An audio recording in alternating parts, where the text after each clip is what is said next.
হুজুর আপনি গায়ের জোর দেখাচ্ছেন, পারবো না আমি। আপনি মুখের জোর দেখাচ্ছেন। আচ্ছা আমি থামলাম, আপনি আমারে বুঝান। আচ্ছা আমি থামলাম, আপনি আমারে বুঝান। আমি তাহলে দ্রুত কিছু প্রশ্ন করি, আমি দ্রুত কিছু প্রশ্ন করি, আমি দ্রুত আপনাকে কিছু প্রশ্ন করি।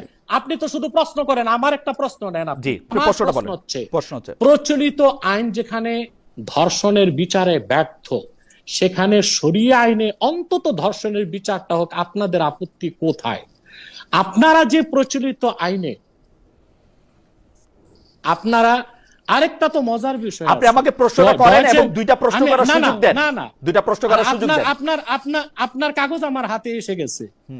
আপনি ডয়েচে বেলেতে 2018 27 অক্টোবর আপনার চ্যানেল থেকে প্রচারিত।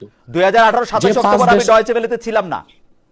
ছিলেন না, কিন্তু এটা আগে ছিলেন আপনি। 2018 27 অক্টোবর ছিলাম না, মানে আমার কাগজ না, একটা বিশ্বমাপের চ্যানেল তো। জি জি, সেখানে আসছে বিশ্বের যে দেশগুলোতে, ব্রিটেনের ইন্টারন্যাশনাল বিজনেস টাইমসের সেখানে তথ্য তুলে ধরা হয়েছে যে দক্ষিণ আফ্রিকায় প্রতি 3 মিনিটে একটি শিশুকে ধর্ষণ করা হয়। Trade union solidarity helping hand এর করা জরিপ এটা বলেছে।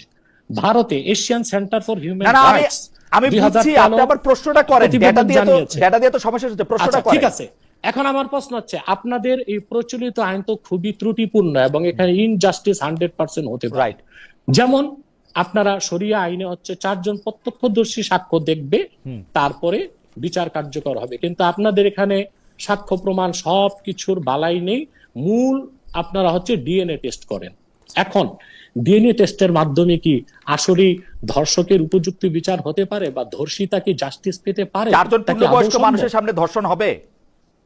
ওটা পরের কথা, আগে আমার কথা বলেন। 4 জন পূর্ণবয়স্ক মানুষের সামনে ধর্ষণ হবে? আমার প্রশ্ন না নিয়ে আমি আপনারটা নিব কেন? মানে আপনার প্রশ্ন, সেটা তো আপনাকে ব্যাখ্যা দিব, প্রশ্ন কি আমার বলেন? প্রশ্ন করতে দেন। প্রশ্ন বলেন। আপনার ডিএনএ যেটা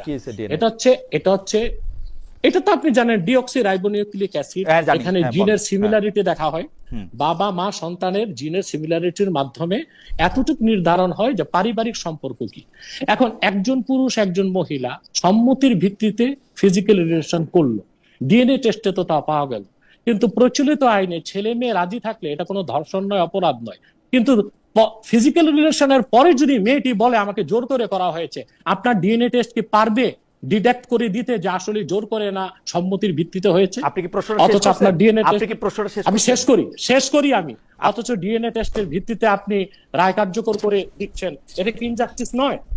2, ছেলেরাই মেয়েদেরকে ধর্ষণ করে না, মেয়েরাও ছেলেদেরকে ধর্ষণ করতে পারে।